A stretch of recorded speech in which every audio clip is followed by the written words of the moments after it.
I guess you could say the illusion is that I deludes itself that I do know what to do with myself,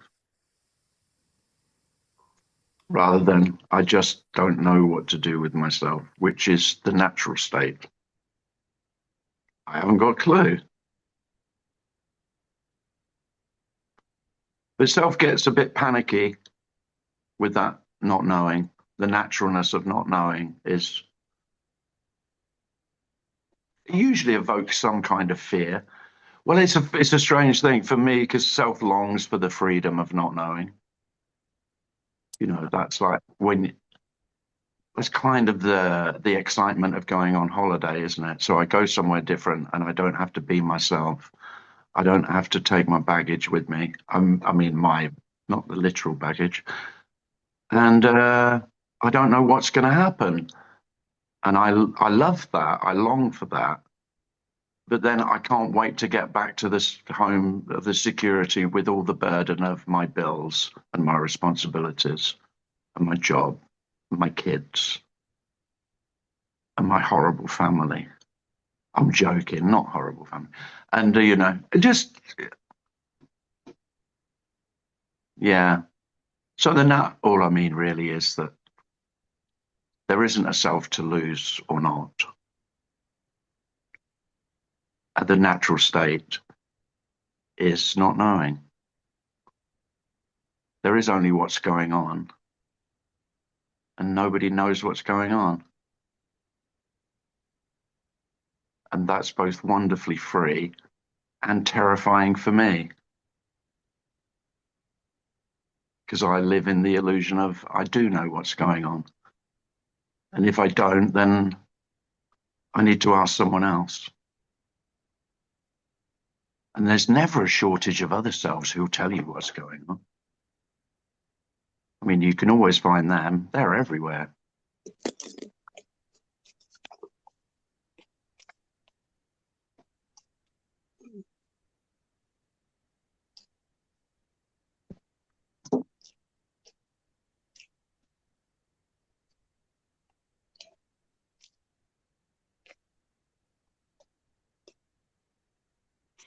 I just did a post on Facebook and quoted my father, of course, the font of all wisdom. I just hear him. He speaks quite often when I say a non-dual or write a non-dual post. And you've heard me say it before if you've heard me a lot, that I hear him say, well, you're just stating the bleeding obvious. Because that's what we're talking about. We're talking about the bleeding obvious. And what is the bleeding obvious? This is the bleeding obvious.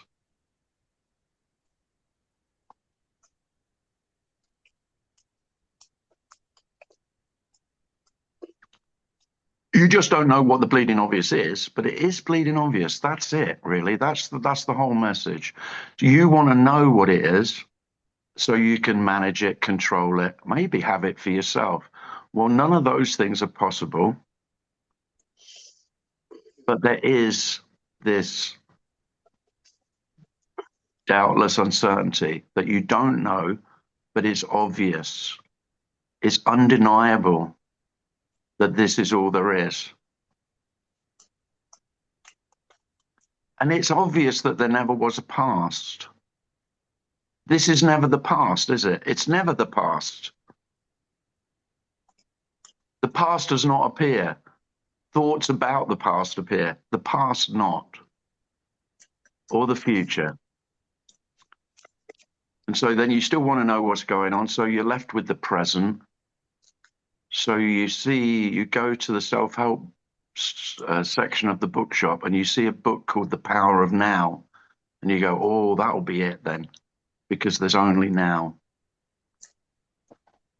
But unfortunately, that seems to offer insight, but it really doesn't at all, because without then, there's no now. And then is the future and the past. So unfortunately, If the past goes and the future goes, the present goes with it as something that you could know.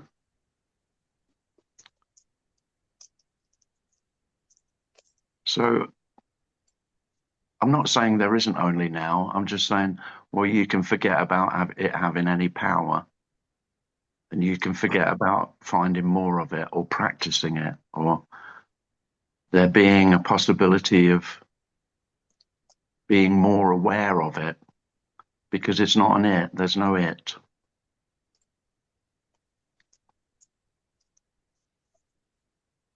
So you end up saying things like, well, this is it, but this isn't it. Because there isn't an it for this to be.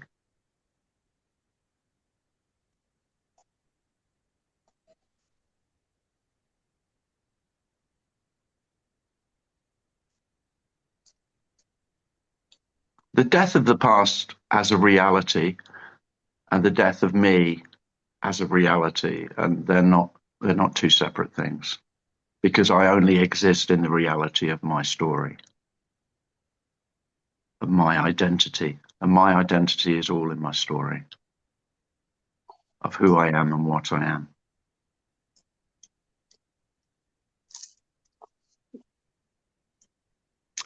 And the death of something that doesn't exist, of course, is no death at all. So there's no past to die. There's no story to die. There's no me to die.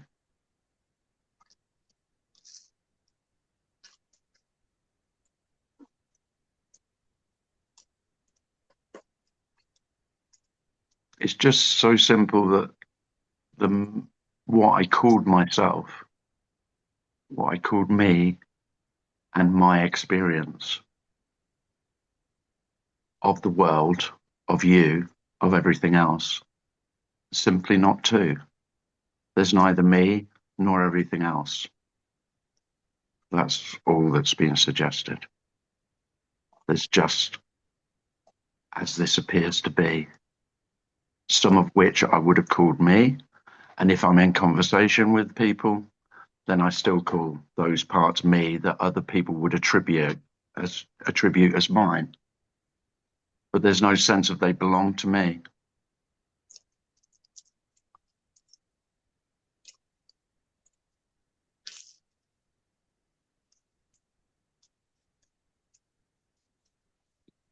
So that it's not that I don't have anything.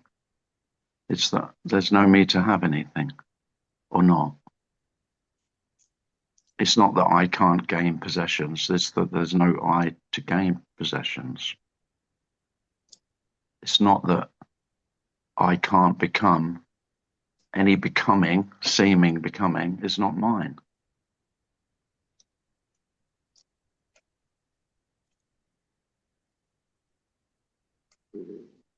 And it is wonderful, and it feels like unconditional love that there's no one to have anything or to lose anything. That this is all there is and all there isn't. There's never more of this or less of this. There's no human beings who are more being human or less being human.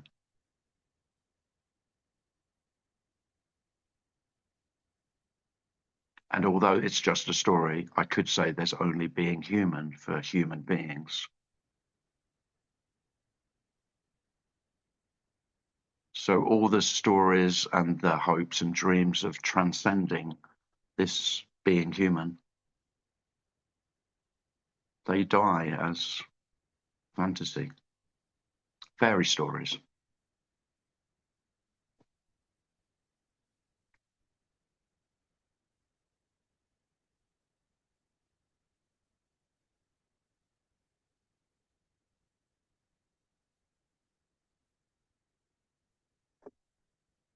And self doesn't like giving up fairy stories. I grew up with them after all, didn't I? I used to imagine that I was the princess at the tower, and a gallant knight on a white steed would rescue her. I wasn't the knight. I always thought rescuing sounds better. You don't have to be a woman to fantasize about being rescued by the beloved, your beloved. I think you'd be surprised at the number of heterosexual men who have fantasized about being a princess.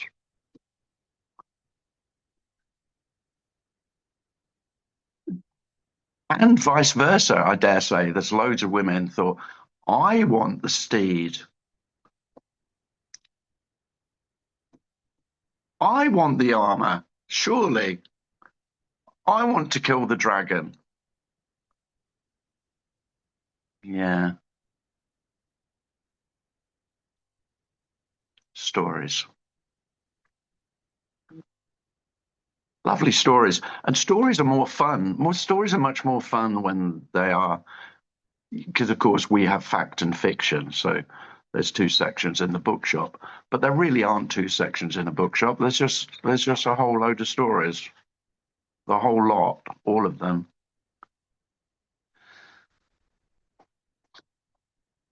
Science has got a lot to answer for in that respect, that, so science is fact. It's backed up with evidence after all, whereas, fairy stories are just fantasy.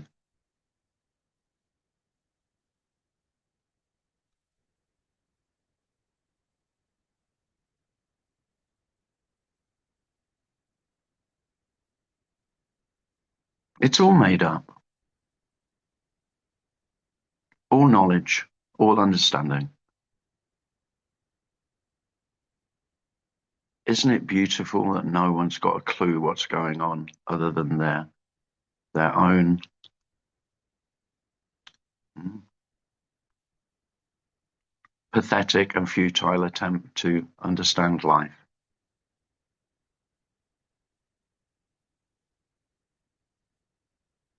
And it is quite a revelation when there's no doubt that all they're trying to understand, which I did a lot of that, particularly psychologically understanding, because I thought if I studied psychology, then I would understand myself and then I wouldn't be quite such a fuck up and I could be a really successful self. The key to success in life was to know yourself, self awareness, self knowledge.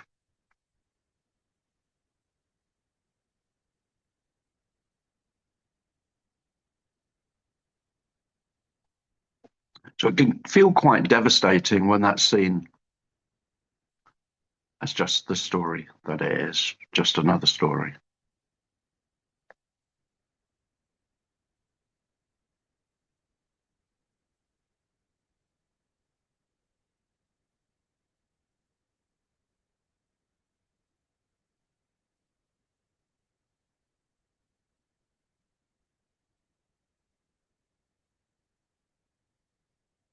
So the stories don't go anywhere.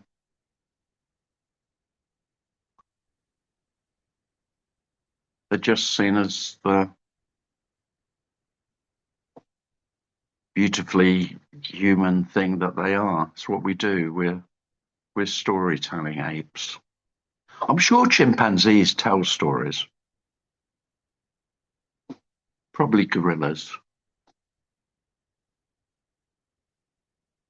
Definitely bonobos, but bonobos, I guess, they only tell love stories, and they're very hot and racy love stories. That, well, it's sort of like more soft porn, really.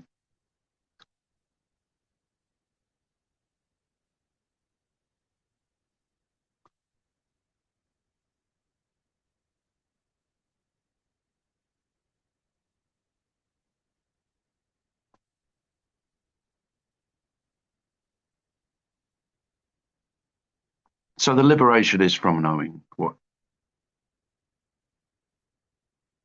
liberation from knowing the purpose of life, the meaning of life, the value of life,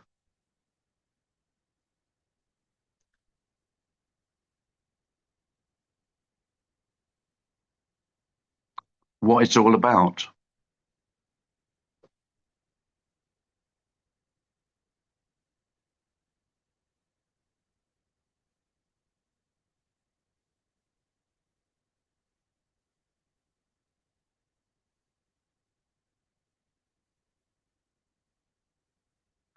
So life isn't about anything other than whatever you say life is about. Life doesn't have any meaning other than the meaning that you give it. And when I say you give it, the meaning that appears, the meaning that you were taught, the purpose that you were taught, and then you rebelled against, and you probably said, no, it's the opposite of that, because nobody wants to really agree with their parents.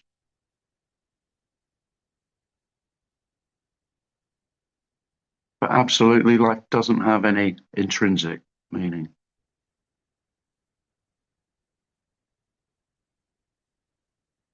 And you could say that life is its own reason, its own meaning. But that, again, that's just another story.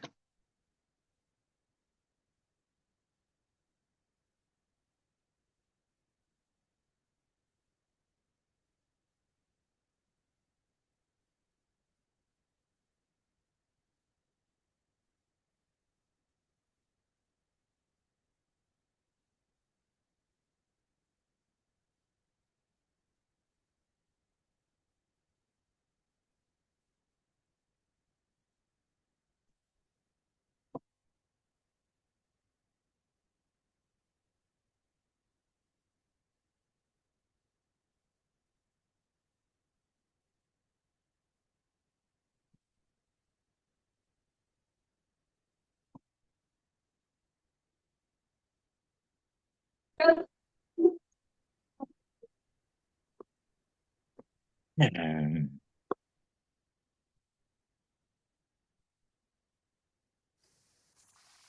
Tim, Jackie did have her hand up for a while. Hi, Jackie. Yeah, I did have my hand up at the beginning. Yeah, something you said right at the beginning about the not knowing. Oh God, I just had a moment of that, like a dystopian film where everyone wakes up one morning, there's been some kind of alien zap thing, and nobody knows anything, and it's like this terror, like the whole world is like everyone's running around panicking, screaming, because they don't know anything. So anyway, that's what came to mind when you said about that. Thank God we're not there when it's realized we don't know anything, because it really would be mayhem. So that was one thing. No, I might have an alternative, you know, possibility for the plot of that. It could be that everyone wakes up and they've been zapped by the aliens, and they wake up not knowing who they are, and then everyone just lies in bed, looking out, staring out the window in wonder. But rather than screaming, they do just quite the opposite, and they go, "Ah, what on earth's going on?" And then Okay. and they don't care. But of course, here's the thing. This is in the story. It would be the first one. Your story would be every human being with a self, and then my story would be everyone who's the not knowing is the not turning up of me.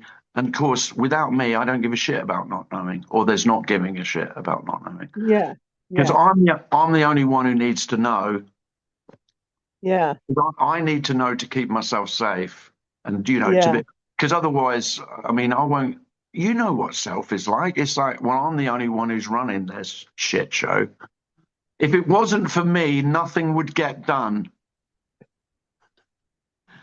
Oh God, that's my mother. My dad and my mum are talking to me today. I could just hear her saying that. Am I the only one in this house who does anything? Yes, you probably are, mother. And yeah, Yeah. but without me not knowing, being the natural state is, well, they would still be getting up and going to the toilet. They would be getting up and getting some food and a cup of tea, and maybe not much running about and screaming. Yeah. Yeah. Because I wonder that, like what would, what does come naturally? Do you know what I mean? Like this, without the Yeah. story and the me and the need to know and all that, Mm. like in the natural way of being Well, human without like I always think what? if you want to see what human beings are like naturally, you just look at a 1-year-old. That's a human being naturally. Okay, okay. So you're going to make a fuss if you're hungry, and you're going to make a fuss when you've shit your pants. But otherwise, you're just going to gurgle contentedly and just look at, and Yeah, everything is everything, play with interesting. everything. Yeah, yeah. Okay, no, perfect. Yeah, because I was going to say, like, what's the difference between? So, I mean, a world where the aliens come and zap us all, and we all turn into 1-year-olds. I mean, that would be quite Beautiful. amusing. I Yeah, mean, for a again, while. no one's collecting the bins, or um, none of the jobs are getting done, I suppose. But Actually, we'd work it out.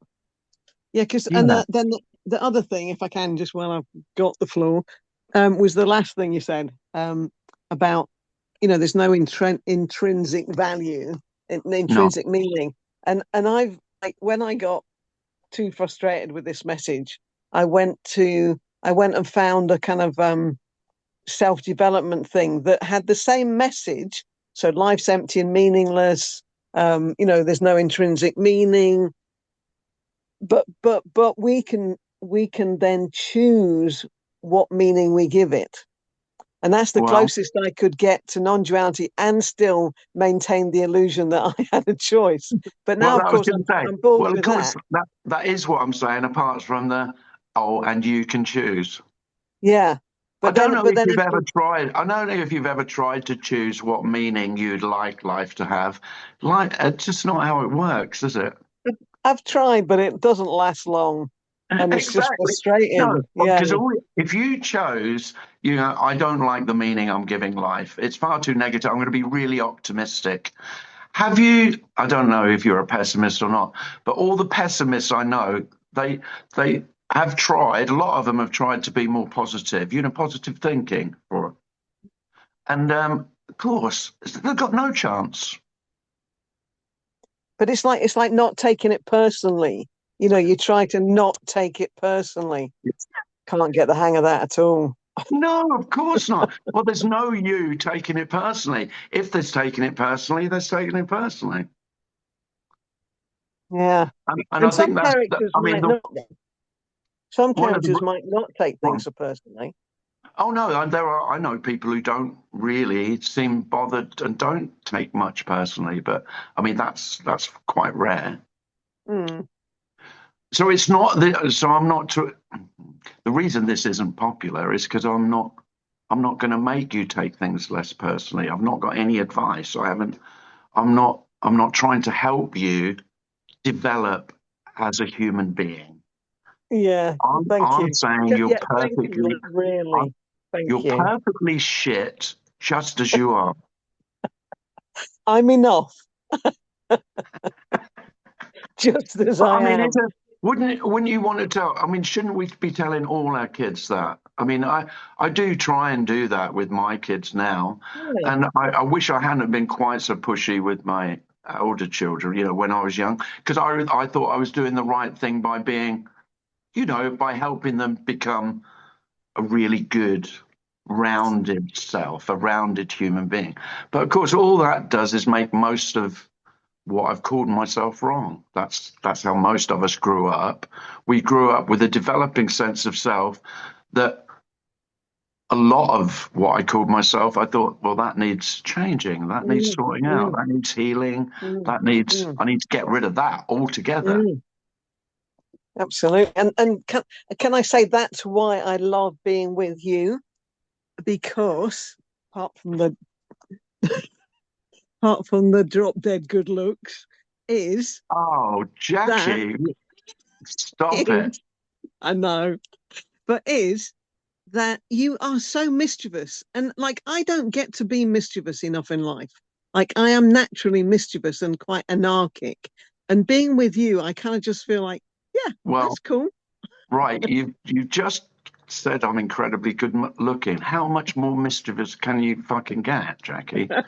You're just I playing. know, You're I just am. nothing but trouble. But, and I'm not going to get kicked out. No, no, I won't kick you. What do you mean? I'm not kicking out the only woman who said I'm incredibly good looking. Why would I do Yeah, that? I thought that might work. You're so shallow, Tim. Oh, there is no depth to me. That's how shallow I am. Yeah. And that's the joy, isn't it? There's nothing I'm there I'm a, that's I'm no more than a murky puddle. The depths of the ocean, they're lost on me. I bet you're a great dad though. And that's genuine. Like genuinely, I bet you're a great dad. To your little ones anyway. Oh, yeah. Well, I wouldn't say I'm great, but the thing is, it's just there's such a simply. I just simply adore them, Mm, and it is odd because I don't have any desire to correct anything about them. Even the things that annoy me, I shout at them, but I don't. I never say, right, if you do that again, or go and sit on the naughty step like I would have done, or the yeah. correctional stuff, because. Now, this isn't anything to do with non-duality, but as a parent, all that correctional stuff is fucking it's violence. You might as Yeah. well. It's So, abusive. yeah, Abusive.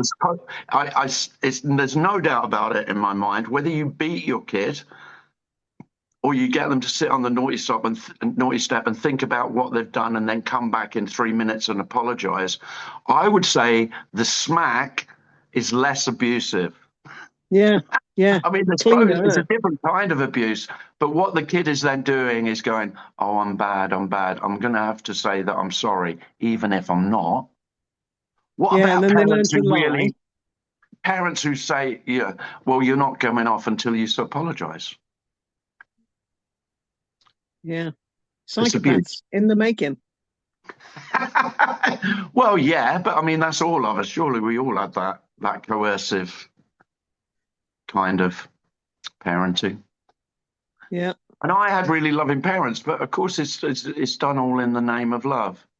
But it's funny, we've gone from beating now is generally seen as a no-no, but all that psychological, I don't know, beating, you almost ensure that the child will beat itself and then it will Mm, self-correct because that's what we're mm, trying to teach, self-correction. mm. That's why, I mean, I will, I'm going to not say I'm a great parent because I'm a part-time parent. If I had the boys all the time, it might be very different. Beat them. No, I wouldn't beat them, but it would be harder to be the laissez-faire parent that I am. Yeah. Yeah. And but that's like the idea, like the impression I have of like what unconditional love. It's that just being with anything without resisting, without correcting, Yeah. without judging, without Well, complaining. yeah, but that's not how when I say unconditional love, I include all the correcting, all the judging, all the resisting, that's all okay. Because what I Oh, think what a lot of spiritual oh, I selves do like that. when they're trying to be better, they'll just use it as something it's just another stick to hit myself with. That's oh If God, only I Tim, was, that's so true. if only I was more accepting. Yeah, If only, tolerant. if only I was more tolerant. If only I Yeah, was. I know. No, You end up I'm. feeling like a massive failure basically when you try and Yeah. be a Oh, spiritual constantly. person. Yeah. So I'm talking about the freedom to be the arsehole that you are. I won't take that personally. Well, I wasn't directed at you, Jackie, but if you want to accept it, I'm quite happy for you to take it on board. I will. I do. No, what I mean by that is the naturalness of the human being, naturally being as it is, it's not yours. You are the need to correct. You are the need to control. You are all that's illusory. Nothing needs. You don't need managing.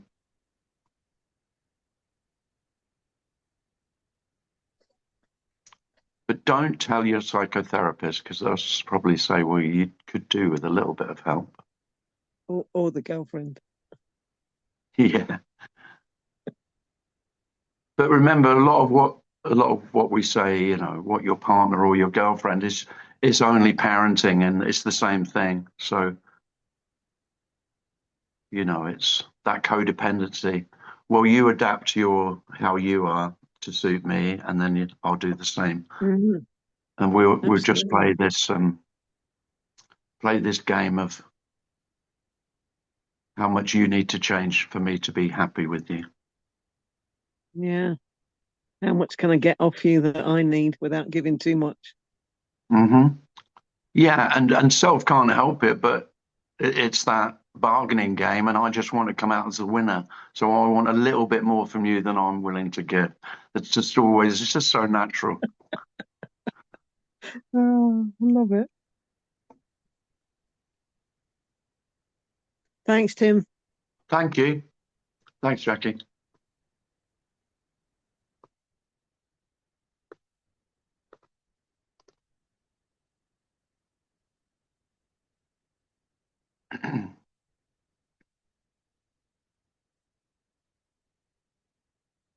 By the way, I don't think anyone's an arsehole. You're just as you are. What I mean is, what self is called, the aspects of yourself, of myself, that I was always trying to hide and trying to correct and chastising myself for being that way when I called myself an arsehole. It's this liberation for all of that, all of the parts of you that you said weren't acceptable. Wonderfully, there aren't any parts of you, not even one part. And that's the beautiful liberation. You're not in pieces. There aren't any pieces. This is whole and complete. What you called yourself is whole and complete. It's just not yours. And the wholeness is it's not you and everything else. There is neither you nor everything else. There is just this unknowable, complete, undivided appearance. What seems to be happening? So when you say, how are you? Really, you're talking about everything. So when someone says, how are you? When I say not too bad, when somebody says that, that seems a wholly appropriate answer because what I'm speaking about isn't bliss. There's still ideas of how life could be better. There's still fantasies about what might be, regardless of knowing full well that none of that is happening. That still is the case. But how is life? Well, sometimes it is dreadful, but 99% of the time, life isn't too bad. It's mundane. It's beautifully mundane. What did you do today? I did some washing. I made beans on toast. I called two friends.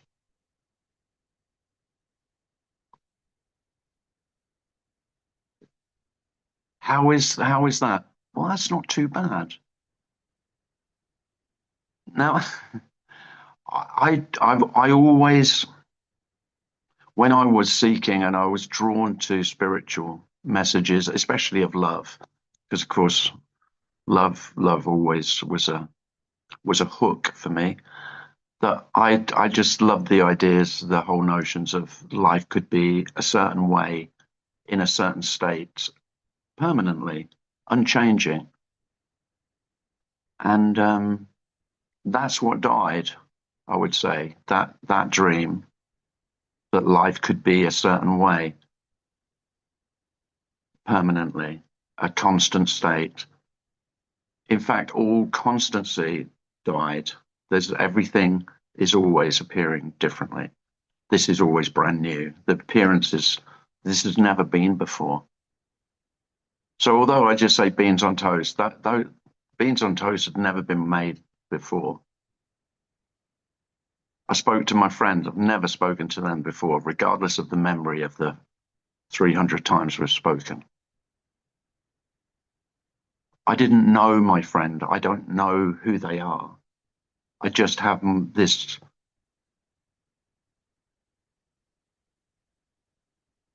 whole painting of who they are, which is just a mixture of memories of good and bad, of all those experiences. But that's not who they are at all. But that's all we ever have. Those,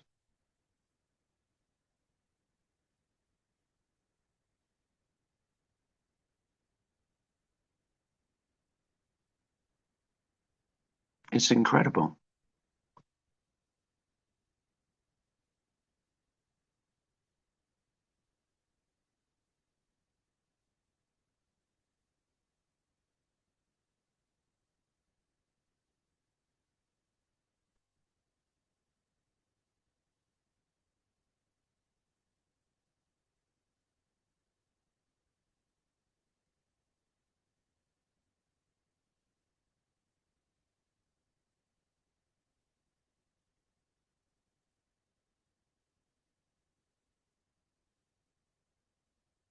Incredibly ordinary.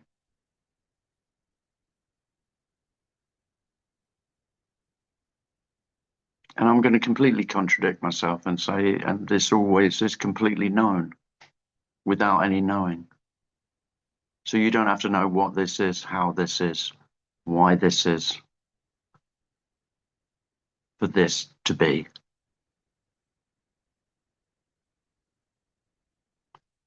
We don't really have a word for knowing this is. Because the question then comes, what is it? What is? How is? Why is? There's no answers to those, but that's the doubtless.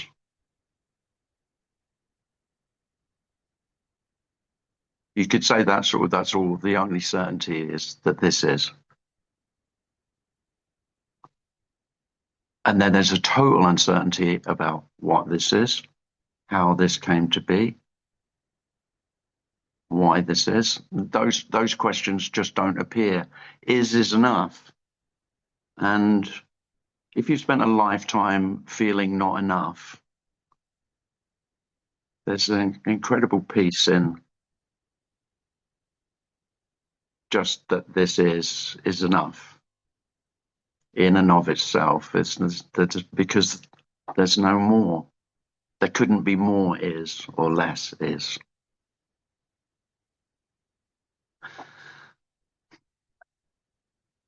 So then there's still a preference for, I might still prefer to be with friends rather than be on my own, or to go playing golf rather than watch TV.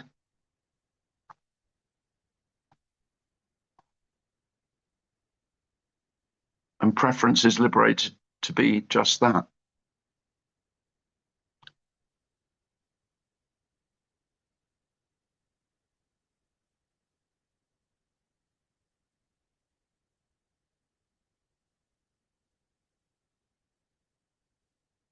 And it might seem like just playing with words, but preference, just because you'd rather something else be appearing, it's the same with feelings. Sadness appears, and the thought and the sense might, I'd rather be happy.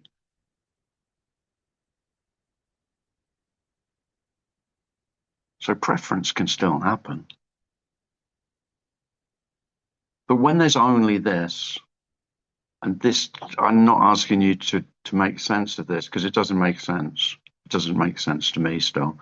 But there is an undeniable, unconditional love, that there's anything at all. So everything appears. There's no doubt that there's an unconditional love, that anything appears at all. Even all the shit that we don't want, that we'd rather not. The unconditional love is no one's getting a say over any of it. And you have compassion for all human beings then. Even the biggest arseholes of all. I mean, who would choose to be a complete arsehole? Surely they're the ones who deserve the most compassion.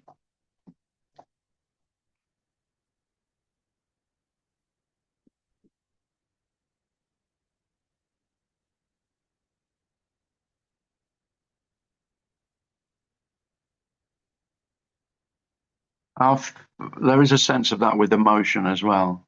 I know I've said it before, but it's so obvious that sadness, sorrow, uh, grief, grief is the most direct and powerful expression of love.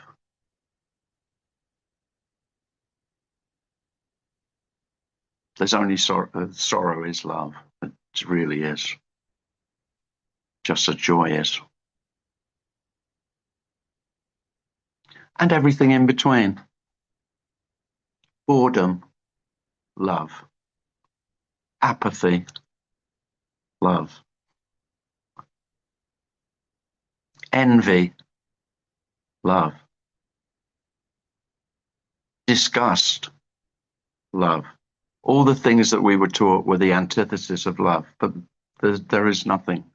There is nothing that isn't.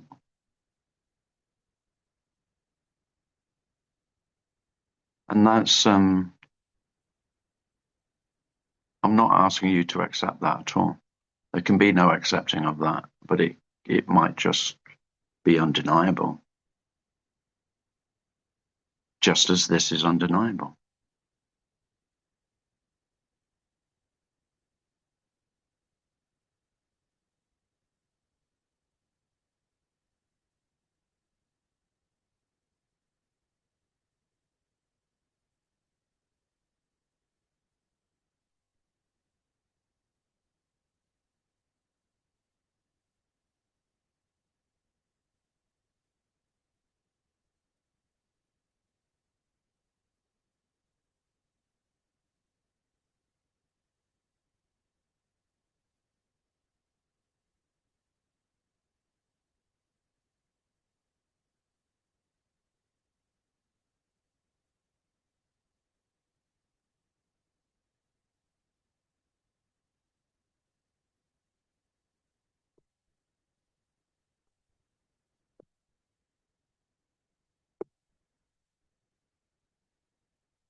Tim, when you and Jackie were talking about no intrinsic meaning, Yeah.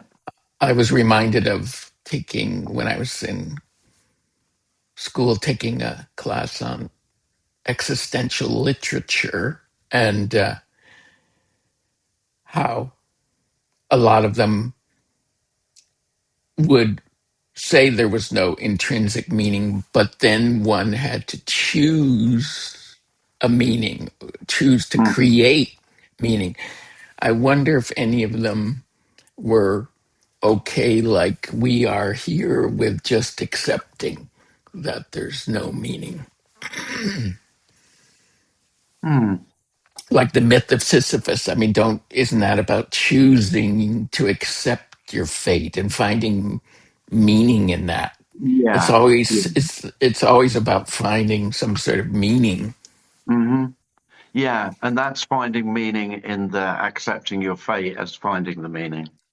Yeah. Yeah. Yeah, and I mean that's very different to what's been suggested, which is, of course, there isn't anyone who has a fate. You know, this isn't your destiny. There is no destiny. There can be no destiny for no one, can there? Well, there can be stories of it, but that's all. Yeah, and the difference would be that all I'd say is you didn't get to choose the meaning. I mean, when you were children, it was imposed on you. And then maybe at teenage years, you rebelled against what meaning had been imposed, and you said, well, I'm not doing that. I'm not having that. And then you started arguing with your teachers and your parents. Yourself does want to assert its own meaning. So I think it depends on the personality of. There are a few human beings who never challenge what they've been conditioned, what they've been taught to believe is the meaning and purpose of life. I mean, there are some of those, but none of those are coming to non-duality meetings. You, you lot have spent a lifetime shaking your head, going, "Oh, I don't think so. What on earth is she talking about?" Otherwise, you wouldn't end up here. So, also one of the most wonderful things about this message is it's not asking you to believe anything. I'm not asking you to not believe in self.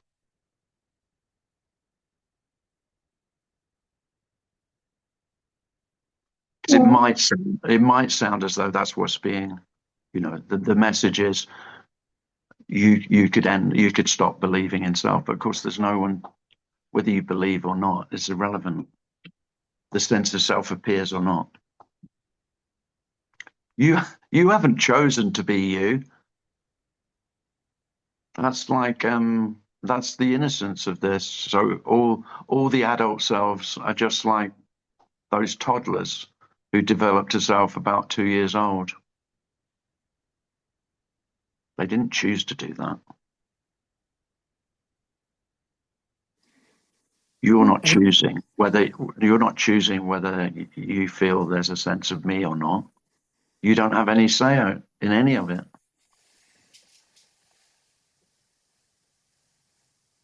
I don't know if Jackie chose to raise her hand or not, but her hand is raised. Oh, Jackie, yeah. Oh, thank you. Yeah. No, I think you've just answered my question really, because I just got handed me dinner at that second. Yeah, so like the work I do is, sort of coaching people to choose, choose who they're going to be, and now I feel, because I'm so drawn back to this message, like I can't do that anymore. Like, and then it's like, oh, what did you say? No, it's just making me laugh because I just think, well, like, am I deliberately vindictive in that really? I'm very happy that you can't do that anymore. Yeah. Well, I'm very. I mean, I think yeah, it probably is vindictive, but back to Well, it me. is because I don't want to ruin. I don't want to ruin your life, ruin No, your income and your well, living. but no, and I don't worry about that bit. It's more. I think it's more the thing of like, well, I can't choose whether to do it or not. Like, I No, think I've got to make a decision now. Do I hand in my resignation? But no, actually, either that email will be sent or it yeah, won't. I don't have to do my head in trying to no, decide. no. But that doesn't mean to say there won't necessarily be hours and hours of thinking about the decision. That's all out of your control as well. Yeah, that's all happening. Yeah, Yeah, thank you very and much. but yeah, you'll just find yourself sending that email or not. Yeah, it's scary. It's scary because I put a lot of years into this, but it's Yeah. almost like I just can't do it anymore. Not with any kind of um, Well, like yeah, you could just carry on. It might be that you just carry on and it just morphs into, well, whatever because, you could just say, really, yeah, I know it feels like you have the power to decide, but no, decisions will just be made and it's all fine. Do you know, that's my fear. Oh, that's what I feel I've got to fess up to my boss. Because like we're not allowed to do any other trainings, in case we start bringing in other things. And I can just Uh, like I'm leading an event on Saturday, and I cannot tell my boss I'm not going to say exactly that. I'm going to say no, to this person, like, I know you think you're choosing not to register or you are choosing to do the course, yeah. but actually you're not, because there is no you. Now, I would steer you. You will lose your job if you say there's no you, because it's only Yeah, everything psychological is only about you. So yeah. yeah, and well, there you go. You might just say that, and then you won't have to decide I'll get because you'll just sacked. get the sack. Yeah. I will. Yeah. I think that's So, the way I'm going to play it, to be honest. That seems to be the way it's going, you yeah. know. Well, if I was a betting man, I'd say that's the way it'll go. Yeah. Mm. Which will give me more time to come to non-duality meetings. I won't have the money to Yeah. Well, travel, but hey, and now we are really talking about a waste of time. There is no greater waste of time than these meetings. yeah, Isn't perfect. that beautiful? Yeah, yeah. No, it's I all I mean, want to do. Oh, it's not all I want to do, but yeah. Well, you want to pay your bills, so you got some heating in the winter. don't really have bills, but yeah, Oh, that's nice. Oh, good. yeah. Wow. Well, that is Okay. nice. Mm. No, it is. We built our own house. Don't pay electricity. Oh, lovely. Yeah, we're those anarchist types. Yeah, I could have guessed that. See the rounds. Yeah. Can you see? What So are they this is made? no, that's wood. So there's like half-meter logs through the walls in a matrix of cob, and we built it all ourselves. And like there's beams. You see? Oh, Can you see the wow. beam? And Yeah. there's like a stone chimney and a grass roof. It's a hobbit house, and it's Oh. round. Oh, I've always Really dreamt of a cool. Hobbit house. Yeah. I Come love visit. those. Seems I can't come to you. Come and visit Where, me and where are you? talk Where to are my you? friends. Where are you? Um, do you know, for a minute there, I didn't know. I was going to say, it's not going to tell you looking out the window. I'm trying to remember. Um, Northwest Island. Oh, you don't sound very Irish. No, to be sure. Northwest Island. Oh, so that's like Giant's Causeway territory. No, no, no, no, no. That's north. We're Republic of Ireland. And Oh, apologies, people on the messages. sorry, Republic. Oh, yeah. Republic Northwest. So Okay. County Mayo, basically. So Oh, come visit lovely. him. Come and see me. Okay. Bring the Thanks. kids. Thanks, Jackie. Well, that was the first book I read cover to cover was The Hobbit. I remember because I was a really late reader. I was too busy making mud pies and, being an urchin, really. I was always out, never would go near a book. And then I read The Hobbit, and that everything changed after The Hobbit. Yeah. I just adored it. So I read The Hobbit, and then I read Lion, Witch, and the Wardrobe, and then I was away in Fantasyland. So of course, then I lived the rest of my childhood in dreams of Narnia and Mordor. Sweet.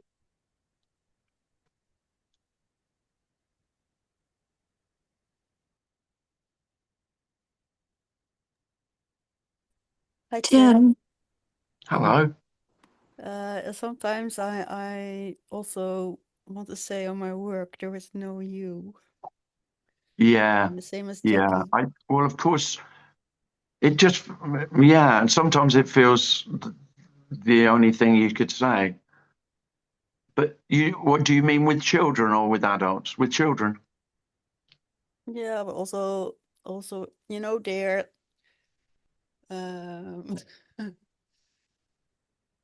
sometimes they say you, and then I think, no, I don't say anything then, but whoa, what an energy. Yeah. Yeah. Yeah. Well, a lot of adults use shame with children, don't they? It's a very that's incredibly the shaming of children is a really commonly coercive thing that adults do. Well, other children do it to other children as well. It's what self does to other selves Yes, yes. and create shame. Work, shame will bring someone back into line more powerfully than anything else. It's like, I know it's all innocence. Yeah, Yeah. it is, So and a lot of you could say damaged selves. They feel this is what was done to me, and so I'm well within my rights. It didn't do me any harm. It's exactly what the proponents of beating children used to say about beating children: spare the rod, spoil the child. And I can hear my granddad saying when I said no, I would never. When I qualified as a teacher, and he said, "Well, you'll give them a good hiding if they played up, because that'll teach them. That'll bring them back into line." And I said, "No, I wouldn't. I wouldn't dream of hitting the kids. They'll all be spoilt." He goes, "Well, no, they probably will be a little bit less spoiled, less damaged by." yes. Because it's terribly shameful. Whether it's verbal beating or physical is really, I'm not sure one is any worse than the other, really. I don't know where I've got onto that. But I wouldn't say that to a child that you don't have any self. But I would just say No, that not with child, but no, sometimes I don't like the behavior not with of the children. No. no But of with the colleagues, yes, yeah, exactly. Then or yeah, the team leaders, yeah, you, yeah, yeah, buh. yeah, yeah. That is. I mean, there's a reason I don't work in education anymore. Yeah, Because this is also my last job on a school. oh, is it? Yeah. Yep, yep. Yeah, because it is about, I mean, there's no doubt the main thing of the school is not education, but conformity. It's it's a it's a place to teach conformity. That's what a school is. Hmm. If only people realize that. But most people don't see the difference between, they think conformity is education.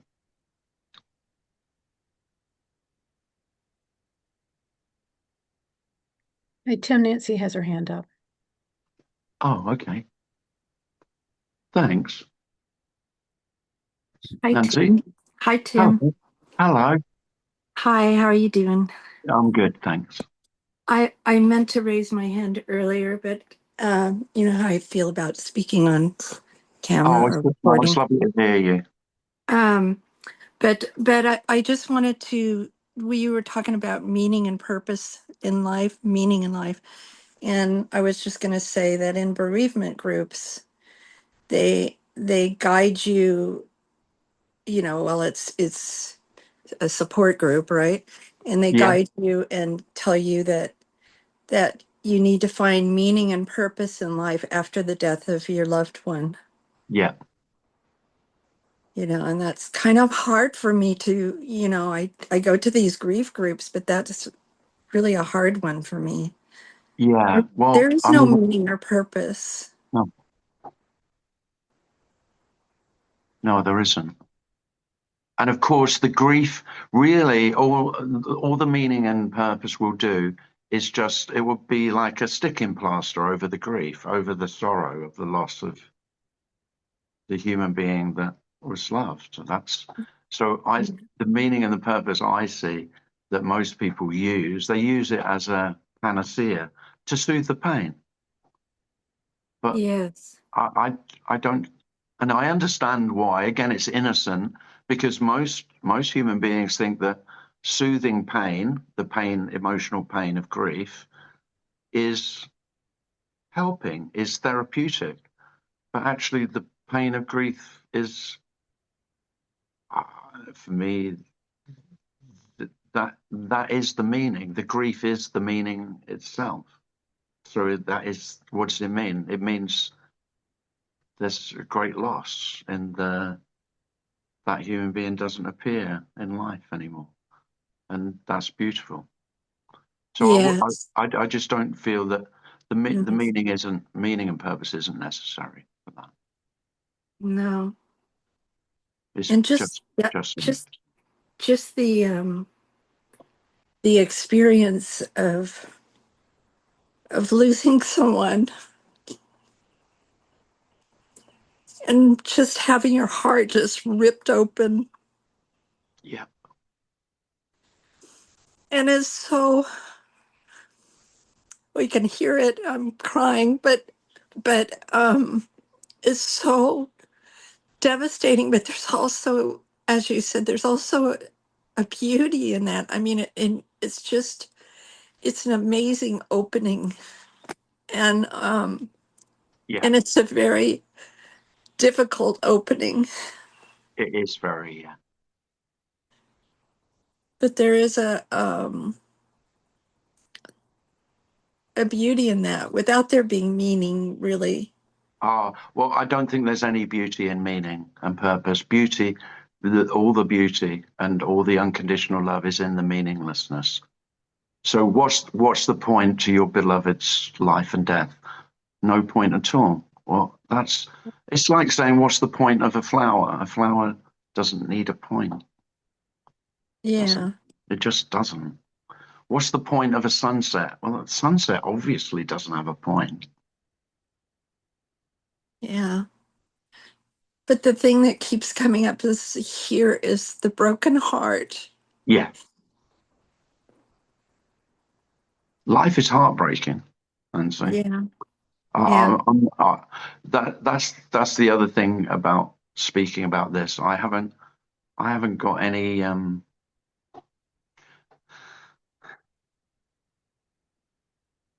haven't got any soothing words about the heartbreaking nature of everything is being lost. So, yeah. I mean, if you live long, if a human being lives long, then everyone they love will die, True. and there will just be the grief for everyone that's ever been loved.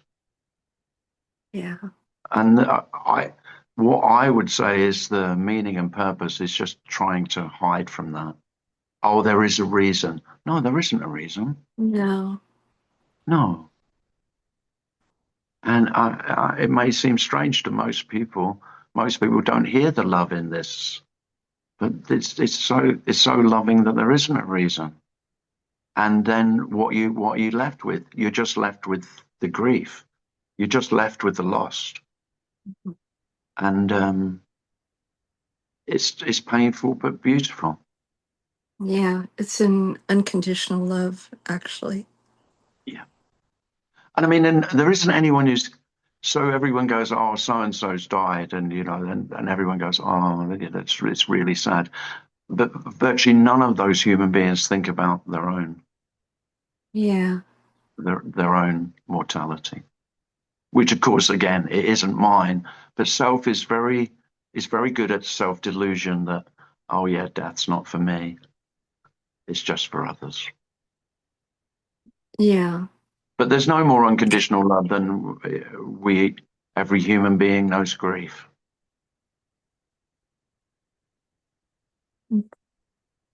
We're just and all we have is to share that, and the sharing of it is love.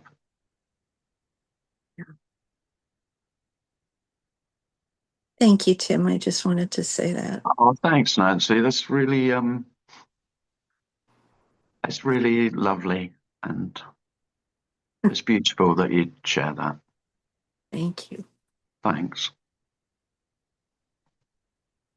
What are we doing for time? Oh, we're out of time. Oh, I just let you know that I've booked with my friend Brendan to go to Brighton in March for a weekend. So March 21st and 22nd, I'm in Brighton. Sound like a European globetrotter. Then I'm in Berlin in April, and then I'm in Brussels in May.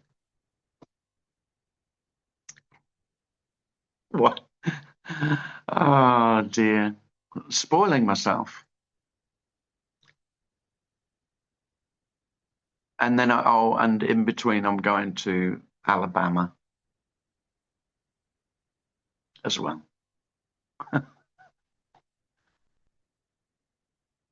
Thanks everyone. Thanks everyone who contributed and everyone who came. Lovely to see you all. Thanks very much to Michael for being co-host. And